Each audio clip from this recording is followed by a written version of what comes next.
Hello YouTube, I hope you're doing well. Today I'm going to share with you my TBR for the Tome Topple Readathon. So if you don't know, Tome Topple Readathon was created by ThoughtsonTomes. It runs roughly twice a year, and the main objective is to read as many books as you can that are over 500 pages. It's an opportunity to get past the fear you have about the big books on your TBR. I know there are several prompts for the Tome Topple Readathon. I generally don't really follow the prompts, I just read whatever big books I have and feel like reading. I've picked 5 books. I don't know if I'll read all 5 books, but these are all just books that I've been really meaning to read for a while now. They are my primary objective, and some of which are on my fall TBR. So without further ado, here's my TBR. So the first book on my Tome Topple TBR is The Luminaries by Eleanor Catton. This copy was actually lent to me by my boyfriend's mom. So partly I want to read it so I can return it to her ASAP. I think I've had this book in my possession for over a year now. She has a big library and she's very chill, so I'm quite fortunate. This takes place during the mid-19th century in New Zealand. The main character, Walter Moody, has come to New Zealand to make his fortune in the goldfields, but then he stumbles upon a very complicated mystery. So from what I know, this book is very engaging and thrilling. Sometimes people find that long books drag a lot, but my boyfriend's mom promised me that it's quite engaging from the beginning, so I'm really looking forward to reading this. And also, it won the Man Booker Prize, so I'm looking forward to seeing what all the fuss and acclaim is about. Next up is a book that's from my fall TBR.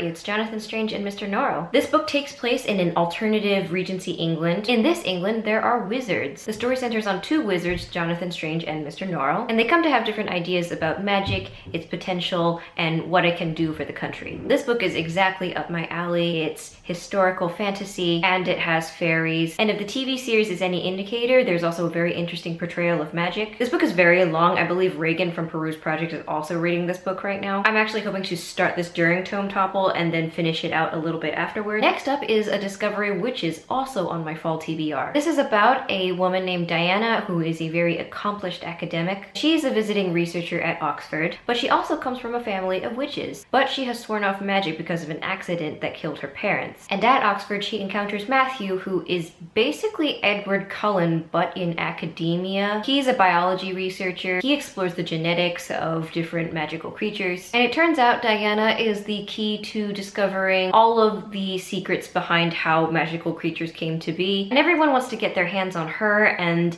a mysterious alchemical manuscript that only she can access. I watched the show with my boyfriend. It was basically Twilight for middle-aged academics, but I did get quite interested in the world. I wondered if I'd like the book better, and that's usually the case, so I'm really curious. Next up is a book that's been on my TBR for a very long time, and that is Cloud Atlas by David Mitchell. This is supposed to be a story with 6 different narratives. I've heard it described many times before. I'm still not sure how to describe it myself, but this is a book that's been recommended to me so many times. I just feel like I have to really buckle down and read it. And the final book on my Tome Topple TBR is Lair of Dreams by Libba Bray. This is the second book in the Diviners series. The Diviners takes place in the Roaring Twenties in New York. The main character is a girl called Evie O'Neill, and she has the ability to touch objects and know their history. And Diviners was really genuinely terrifying. It's an amazing paranormal mystery. I enjoyed it immensely. I really enjoyed the characters. And of course, I love me a historical fantasy. I cannot express my love enough for historical fantasy. And of course, the Roaring Twenties